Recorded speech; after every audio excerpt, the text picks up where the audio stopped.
চারটি বদ অভ্যাসের কারণে মানুষের শরীরে জিন প্রবেশ করে। জিন কিন্তু অদৃশ্য একটা জাতি, তাদেরকে আমরা দেখতে পারি না, তবে জিন অবশ্যই আছে। আল্লাহ তাআলা জিনদেরকেও সৃষ্টি করেছেন। অনেকে আবার এটা বিশ্বাস করতে চায় না।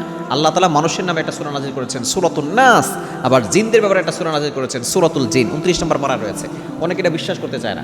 এই মানব জাতি জিন জাতিকে আল্লাহ তাআলা একমাত্র ইবাদত করার জন্য সৃষ্টি করেছেন, আল্লাহ তাআলা নিজে বলে দিয়েছেন। 27 নম্বর পারা 2 নম্বর পৃষ্ঠার 5-6 নম্বর লাইন সূরাতুজ জারিয়াতের 56 নম্বর আয়াতে আল্লাহ বলছেন, ওয়ামা খালাকতুল জিন্না ওয়াল ইনসা ইল্লা লিয়াবুদুন, I have created the human and the jinn people to worship only me.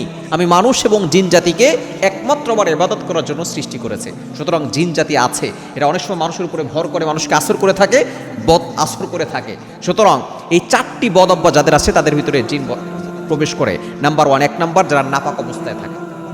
অনেক মা বোন এমন আছে গোসল ফরজ হয়েছে, নাপাক অবস্থায় ঘুরে বেড়াচ্ছে, তারপরে সে গোসল করে না। অনেকে দেখা যাচ্ছে যে আল্লাহ প্রদত্ত নারীদের কিছু অসুস্থতার সময় আছে, এই সময় তারা দেখা যাচ্ছে চুল খোলা রেখে বিভিন্ন জায়গায় ঘোরাফেরা করে। এই নাপাক অবস্থায় বেশি ঘোরাফেরা করলে, নাপাক অবস্থায় বেশি থাকলে দেখা যাচ্ছে যে তখন শয়তান তাদের ভিতরে প্রবেশ করতে পারে। 1 নাম্বার সমস্যা হচ্ছে নাপাক অবস্থায় বেশি থাকা যাবে না। হ্যাঁ, নারীদের আল্লাহ প্রদত্ত যে অসুস্থতার সময় আছে, এই সময় সে নিজেকে সাবধানতা এবং নিজেকে সাবধানের সাথে রাখবে, ঘরের ভিতরে থাকার চেষ্টা করবে, পর্দায় থাকার চেষ্টা করবে, বেশি বেশি করে জিকির করবে।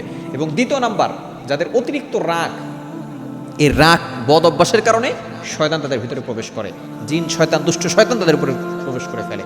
এবং 3 নাম্বার হচ্ছে অতিরিক্ত ভয় যাদের ভিতরে আছে, যারা অতিরিক্ত ভয় করে, অতিরিক্ত দুশ্চিন্তা করে, ডিপ্রেশন করে, সব সময় দেখা যাচ্ছে একটা ভিন্ন চিন্তা নিয়ে বসে থাকে। এই দুশ্চিন্তা করবেন না, অতিরিক্ত ভয়ের ভিতরে থাকবেন না, তাহলে দেখবেন জিন আপনার ভিতরে প্রবেশ করবে।